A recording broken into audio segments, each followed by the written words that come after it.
This is The Scoop for Monday. Good morning. I'm Josh Holton with the WMNF News headlines. Last Thursday, Republican presidential candidate and Florida Governor Ron DeSantis signed an executive order to fly Floridians stranded in Israel back to the U.S. The Tampa Bay Times reports 270 passengers, including 91 children, arrived at Tampa International Airport last night. At the time of the executive order, the governor estimated 20,000 U.S. citizens remained in Israel.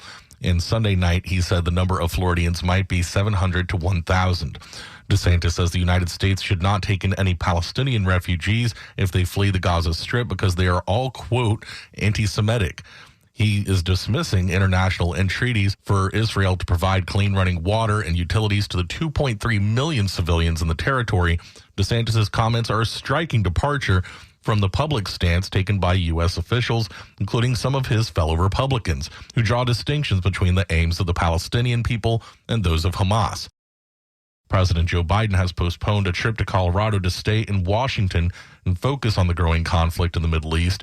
Biden had been heading to Colorado to visit the congressional district of Representative Lauren Boebert today, where he was to visit CS Wind, the world's largest facility for wind tower manufacturing. Instead, Biden is expected to hold a series of high-level meetings with aides on Israel as he weighs a decision to visit the region and a powerful symbol of support for Israel following the October 7th attack by Hamas that killed more than 1,400 people, including at least 30 U.S. citizens. The Gaza Health Ministry said 2,750 Palestinians have also been killed and 9,700 wounded. In downtown Tampa on Friday, nearly 500 protesters gathered at Tampa City Hall to demand a stop to Israeli airstrikes.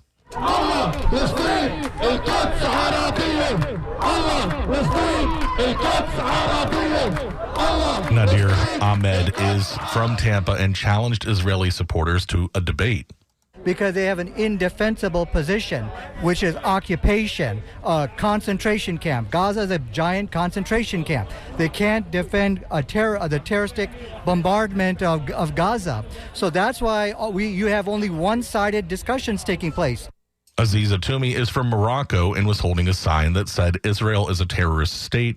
60% of those killed in Gaza were women and children. Just like I have my own children, I'm worried about them. So I'm thinking about the mothers in Gaza, how they feel. And, all the news here in America, they keep saying that we have to condemn Hamas and because they are terrorists, they are killing. But at the same time, Israel are killing 60% are women and children. What we can call that? Isn't there terrorists too? When you kill women and children, you are as terrorist as the other person too. And although Toumi is a Muslim, she said it's important for everyone around the world to find empathy for those who have lost their lives. I think it's not just Muslims. I think it's for everybody. It's humane things, For every human, wherever there is a genocide, wherever there is injustice, we should all come together. Every human being, not a Muslim, not a Jew, not everybody, they should come together and actually say no to injustice, whatever it is. In Yemen, in Palestine, in Israel, everywhere. Near this march, there didn't appear to be any supporters of Israel's position. Miyako Ranch in Manatee County is one step closer to getting state protection. WMNF's Chris Young reports that conservation of that property was supported by Florida's Acquisition and Restoration Council, or ARC, on Friday. Florida Forever is the state's conservation and recreation lands acquisition program. It's one of the largest land acquisition programs in the U.S.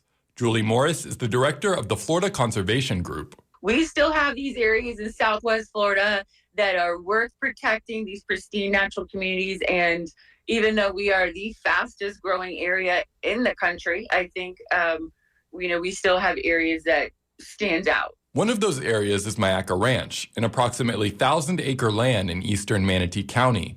Morris advocated to ARC about why the land should be considered. Mining is going to happen just to the north and just to the south. So this is one of the very few opportunities we have to protect a functional wildlife corridor between conservation lands in the Peace River and the Miyako River watershed. And I just want everyone to picture development moving in from the west and mining moving in from the north and south. Friday was the final vote for ARC, the decision-making body that votes to approve if the projects are worthy of consideration for Florida Forever.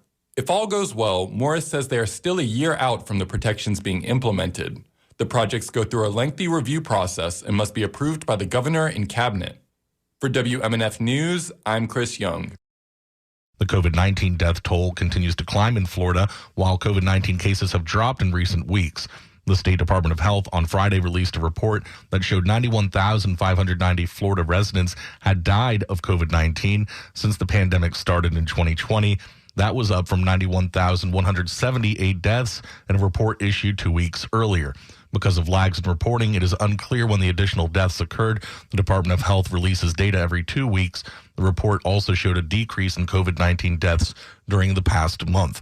For the weather, it is cool and cloudy in the Tampa Bay area. Highs today just above 70 and overnight lows in the mid-50s.